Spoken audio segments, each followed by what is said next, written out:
Coming live from New York is our guest today morning. Welcome to this very special edition of the KJ Masterclass Live, the show which ensures that you profit from your time spent here with experts, either through their industry insights, information, or simply learning from them. And before I move forward, may I request you to subscribe, follow, like, and comment on whichever platform you are watching or listening to this show on. And today we have Mark Herschberg, speaker, author, and MIT instructor. And we'll be talking about a lot of things about career and how to create a career plan and about his new book. So welcome to the show, Mark. Welcome to India. Thanks for having me on. It's a pleasure to be here with you this morning. Thank you. Thank you, Mark, for your time. And I see you are such a, educated person, an MIT instructor. People generally think of just going to MIT, and you have been teaching there for 20 years at MIT's Career Success Accelerator. And that is what we are a lot of interested in, that to learn from you. And obviously you are an author and a speaker at many places. So Mark, today we'll be talking mostly about career. Career is something which almost everybody is, concerned about, especially after COVID, and not after COVID. We are still within COVID. So a lot of people have lost their jobs. A lot of people are looking at different avenues. The whole world scenario has changed. So we will be talking about how one can make a good career plan. First, tell me, Mark, from your experience, why is a good career plan necessary at all? Well, let's think about other things we do in life. Let's just think about a project at work.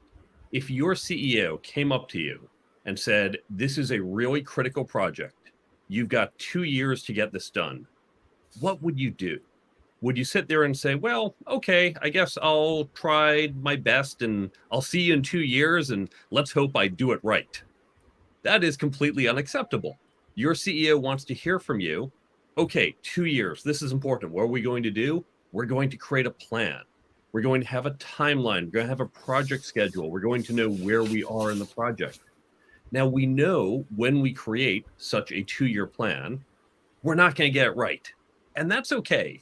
We're not expecting you have to know every day what you're doing for the next 2 years, but have a plan and do regular check-ins and adjust the plan as you go. You don't have to get it perfect, but you're not just going to wing it for 2 years. Now, that's what we do at work. This is a surprise to no one. But if that's what we would do in our job, why is it that when we have a career, which isn't 2 years, but 20, 30 years or more, we just say, oh, well, I guess I'll wing it. Let's just hope I get there in 5 years. That is not an acceptable way to execute. So you want to create a plan because that greatly increases your odds of success. Right. And then how does one go about, creating a career plan? Let's come straight to that. It begins by understanding what you want to do. And we should even start with that question because not everyone knows what they want to do. Now, if you're not sure what you want to do, start by asking questions. I have a number of questions, not only in chapter 1 of my book, but they're free for download on the resources page of my website. And when you ask questions, sure, you can ask the obvious. Do I want to be an accountant or a doctor? That's a good one. But go deeper. Ask yourself, do you want a very structured job time-wise, where it's very 9 to 5 and then nights and weekends are open? Are you okay with something that's more flexible? Are you okay with a job that might be 60, 70, 80 hours a week, as it is, for example, in investment banking or in law? And as you answer these questions, not necessarily about the job, do I want to be a doctor or an accountant, but about the lifestyle, about the nature of the job. Do you want to manage people or be managed? Do you want a job where you show up to the same office every day, or maybe now it's 2 or 3 days a week, versus being in the field and traveling a lot? And as you answer these questions, you start to get a sense of what job may fit or may not. And if you're not sure of that job, talk to other people. Now, this might be people in different fields. Even if you say, well, I know the field I want to be in and I'm there, but you're not sure where you want to wind up, what type of role, where you want to go in that particular direction. Talk to people down some of those paths and ask them, tell me about your job. What do you like? What don't you like? What's the part no one knows about that's not in the job description? What do you recommend for someone who wants to pursue your path? And you're going to hear things such as, oh, you spend half your day in meetings. then you're going to say, that sounds great, or that sounds horrible. That's going to help you decide if that's the type of path that you want. So start by these questions. Once you have a sense of where you want to go, just like with a project plan, you don't just say, well, step 1 and step 12. Say, wait, let's figure out those 10 steps in between. And I recommend going from that final result and backtracking. So for example, I'm a CTPO, a Chief Technology Product Officer. And I knew early on that's what I wanted to be. But no one was going to say, well, Mark, okay, you're a software engineer, so now we're going to put you in charge of 100 people. Who knows if I could do that? But if I've run a team of 70 or 80 people, well, running a team of 100 seems reasonable. Or maybe I started at 70 and we grew to 100. Well, how do I run a team of 70 people? I'll need to have run a team of 40 or 50 people. And before that, maybe 20 people. And before that, maybe 6 or 10. And so I have to recognize along the way, it's not just what are the job titles, but what are the responsibilities? What are the achievements I need to get me to where I want to go? Now, I picked running team size as an arbitrary example. It could be all sorts of different things. But when you think about what you need for that final set, that ideal job you want down the road, we can back out what are the steps along the way? What are the milestones you need to reach to get there? Right, Mark. In fact, I just wanted to ask you, and I would also want to ask you about your, highly illustrious education and then your career. Means that itself is, it's like somebody's life or career chart itself can give a lot of learning to anybody out there. So yours is one, and we'll certainly talk about that. But before that, when does one start, building a career plan? Is it out of high school, first job, out of college? When? It is today. Wherever you are, it is today. Now, certainly, when we think about, we'll use that project analogy, if you have a 2 or 3 year project you're going to do, you don't just say, well, day one, we have to put a plan in place. You might spend a month doing some research, doing some planning. And it's okay if you're in high school, if you're in college, if you're in your early 20s, you might not be certain. And that's okay. Your plan doesn't have to be set. It doesn't have to be firm and concrete. It's something that evolves, but you do need to be thinking about it. And here's the key thing. You can change your plan at any point. So now here's something simple you can do right now. I'm going to ask you in a moment to pause this show for those who are listening on the replay. Come back, of course. But what I want you to do is pause, go to the calendar in your phone and create a calendar event that says, think about my career, and set it to repeat every 6 months. And now come back to the show. And now that you've done that, what you've done is you said, at least every 6 months, I'm going to sit down for 30 or 60 minutes and think about my career. If you think about this, okay, I'm asking for what, an hour or two a year to think about your career, which is probably an hour or two more than you've already been spending. And that's a tiny amount for something so vital to you. So now you have a regular cadence. And during those times, you can think about, how am I doing? Where am I going? Do I need to update my plan? Should I be talking to other people? Who are those people? But you're going to have this regular check-in. And by the way, feel free to make it every 3 months or more often, whatever works for you. But at the very least, I would say every 6 months. Okay. So as you said, who are those people? So who are those people? Whom should one be talking about their career? Who could be their best advisors or mentors? Everyone. You can get input from everyone. Now, certainly you probably want a few mentors or advisors who you have a long-term relationship with, but that doesn't mean you can't get input from other people. Ideally, it should come from your manager or people more senior in the company who have been further down the path and can help guide you. But it can come from peers. It can come from colleagues. It can come from friends. It can come from other people. Anyone can have insight. And in fact, even if they're not wiser than you in some sense of they are more senior and more experienced, when you talk to your friend and your friend says, I think I want to move my career in this direction and here's why, you say, oh, I never thought of that before. I should think about that. Do I want something like that in my job or not? So you can really get ideas from anywhere. Now, unfortunately, managers and HR should be helping you on this path. Many don't. And so here's the important thing. You need to take responsibility. Others can help you, but don't count on them, don't rely on them, and make sure you are driving your career because no one is more committed than you.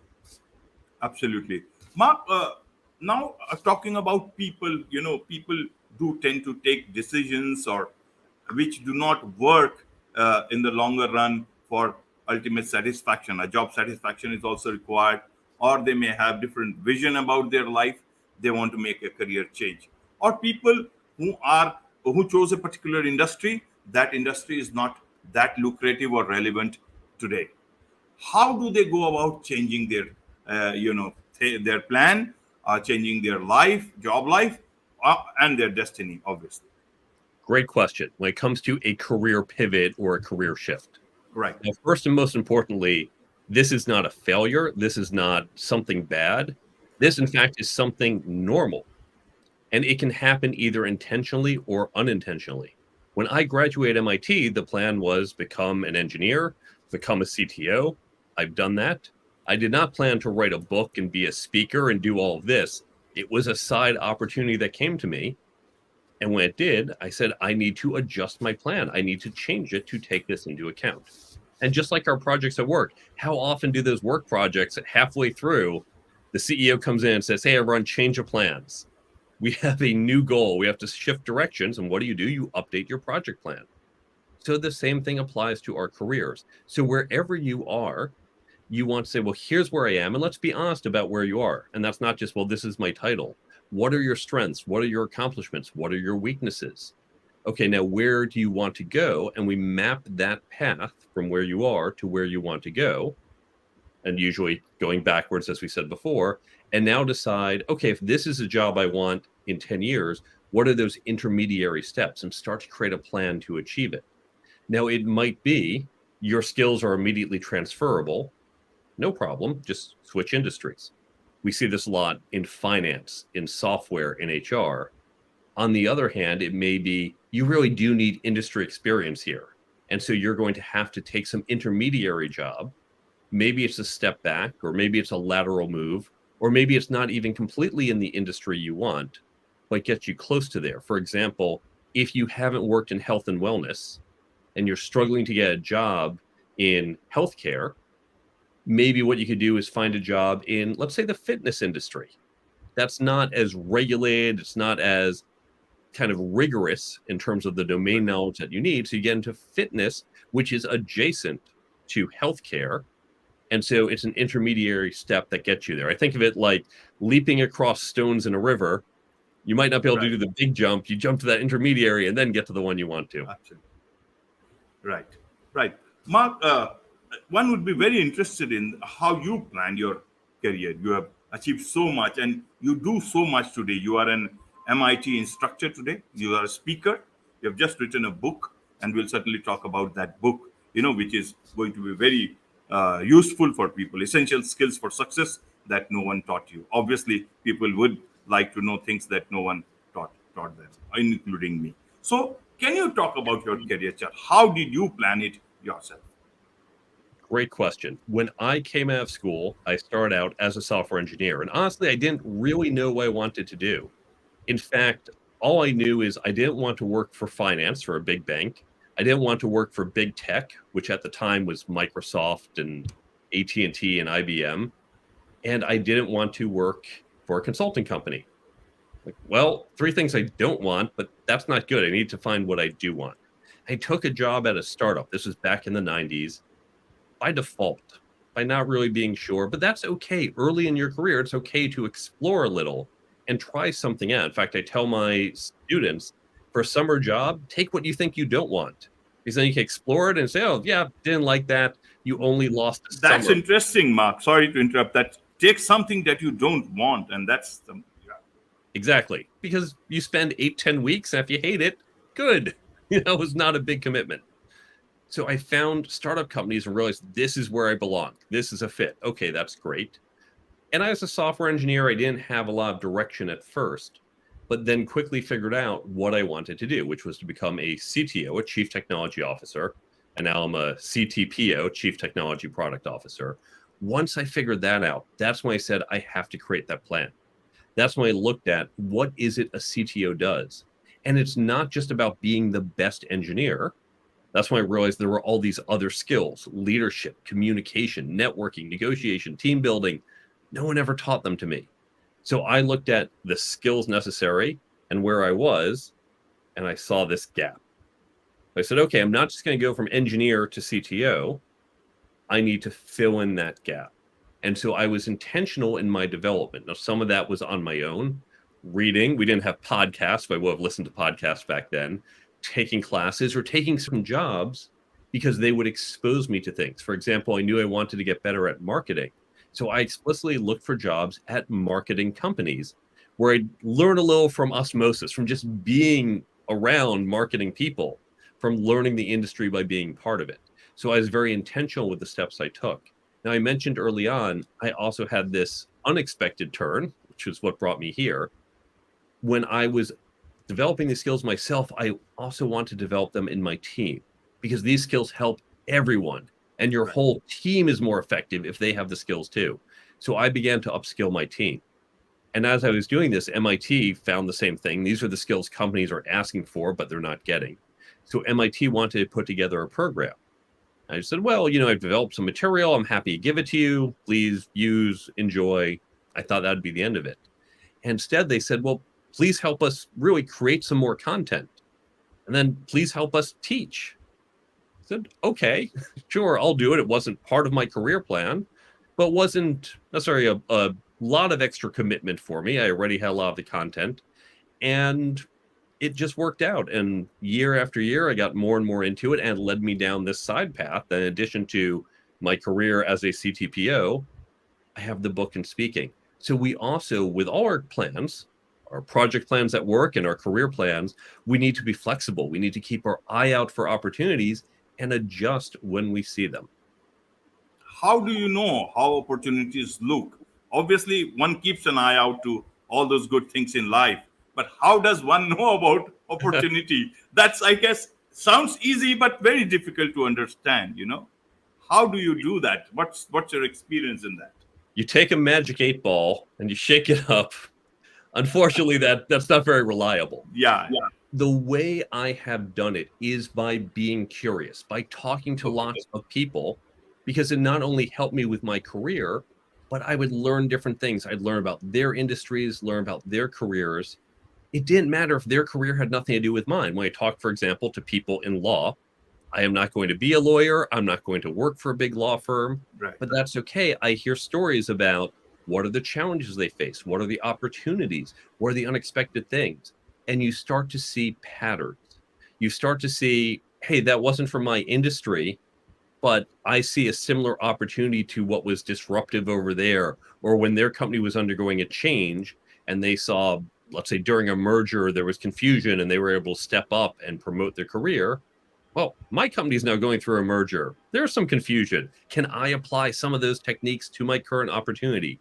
So be curious, listen to other people, and then look for those patterns in your career in front of you. Very well said, Mark. It was not an easy question. It's no question at all, but something which everybody has to grasp themselves and understand themselves in their lives. But still, you have put some shape to that be curious, and that's most important thing in life. So many things are, if you are curious, you understand and apply them wherever it is possible in your life. Now, coming to your book, Mark, the most important part is that the Career Toolkit, essential skills for success that no one taught you. How did it begin and what it is all about? And do tell us about that no one else has ever told us. As I mentioned, when we created this class at MIT, we had looked and found these were the skills companies want. Time and again in surveys by universities, MIT and others, but also different industry groups, they say these are the skills we want to see. I'll run through them in a moment.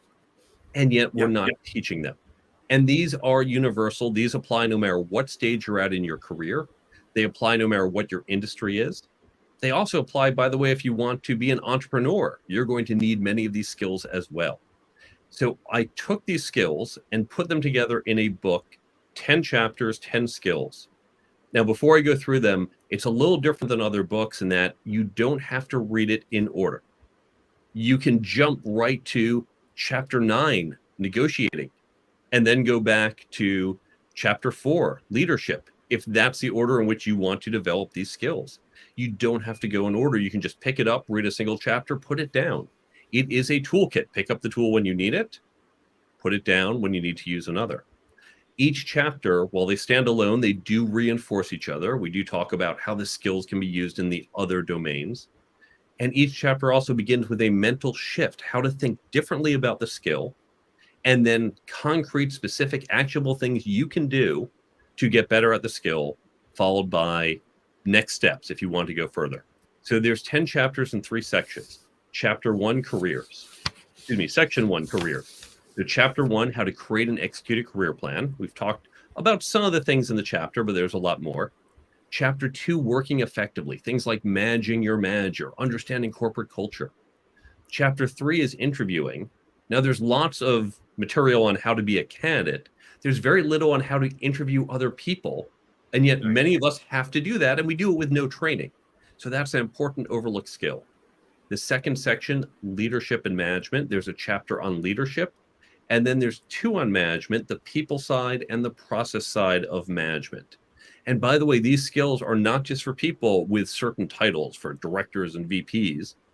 These skills apply to everyone, because even as a junior person, even if you're just a summer intern, you're still leading and managing people. Those are the skills they want to see. You're just not commanding other people. But when you work with others, you use these techniques. And then the final section, interpersonal dynamics, that includes communication, networking, negotiating, and ethics. And those are the 10 skills we see time and again that companies want. Right. Mark, tell us what does one get that book? Where does one get that book? You can go to my website, thecareertoolkitbook.com, and you can see where to buy it. Amazon, of course, but local bookstores, some of them do carry it. You can get the ebook on Amazon and on Apple. In theory, it's at Barnes & Noble's, but I haven't been able to get the ebook through them before. So you can go to my website and find it. Also on my website, you'll find a number of other resources. I mentioned some of them, such as the questions in Chapter 1. There's a lot of other free resources there. There's additional blog posts. There's ways you can get in touch with me. And of course, it also links out to the app, which is a companion to the book. Yes. I was about to ask you. You have created an app for the book. Normally, people don't do that much. Tell us about it a bit more. How can one make an app and make the best use to promote their book? How does it work? When we read a book, how often is it you read the book, you put it down, and 2 weeks later, you've forgotten 95% of what you've read? Right. That's not good for anyone. You invested time, and now you've lost a lot of the time you put in. As an author, my job isn't just, oh, please buy these pieces of paper. It's to help you think and improve and do better. And that's not going to happen if you forget what I put in the book. Now, I know you're going to forget. I forget it too. I read books and boy, I wish I had more material. I take notes, which is rare. But even when I take notes, I don't really look back at them unless I'm writing a book and I reference them. So what could I do to help people better retain this? And I took a couple ideas that I knew from media, from technology, from education. So we use the concept of spaced repetition. And the way the app works, it's completely free from Android and iPhone. It's called the Career Toolkit app. When you download it, it has the tips from the book as if you went through with a highlighter. And you can use it one of 2 ways. One way might be, oh, I'm walking into a networking event. What were those tips Mark gave me? I read the book 6 months ago. I'm going to open it up and, okay, get those tips, flip through them. Now I can walk into the room. The other way is, of course, you want to retain it. You don't want to do that kind of crash course. So you can set the app so every day at a time you want, you get a pop-up notification with one of the tips. Just pops up. You look, oh, well, that's a good tip. Yeah, okay, I'll remember that. Swipe, done. Takes 2 or 3 seconds a day, and it helps keep it top of mind. It's going to help you retain it. So we created the app for my book. And since it's been out, I've had so many other authors come to me. So we want this for our book. We also created the Brain Bump app, also completely free on the Android and iPhone stores. And with the Brain Bump app, it has the content for my book. It also has content from other books, other podcasts, other blogs, other talks. We can support multiple pieces of content. You just download, I'm looking at these books, whether you've read it and want to retain it, or you want to explore it. You can get highlights from books and podcasts and other content, and that's going to help you retain it. So there's the Career Toolkit app, and there's the Brain Bump app. Brain Bump you can get from Cognosco Media, COGNOSCO media.com. So the Brain Bump app and the Career Toolkit app, both completely free on the Android and iPhone stores. Right, right. I'll try and put a bit of that in the YouTube description so that people can connect with you better and quickly. Mark, I just wanted to understand from you that who can use this book better? Who is it for? The book is for office workers of most any age. Now, certainly we tend to target younger workers, 20 to 40, people who are finishing up university, new to the office, mid-career. I've had many readers in their 40s, even 50s say, wow, this is great. I wish I had this 20 years ago, but it's still useful today. I can still employ some of these tips and do better in my job and move forward faster.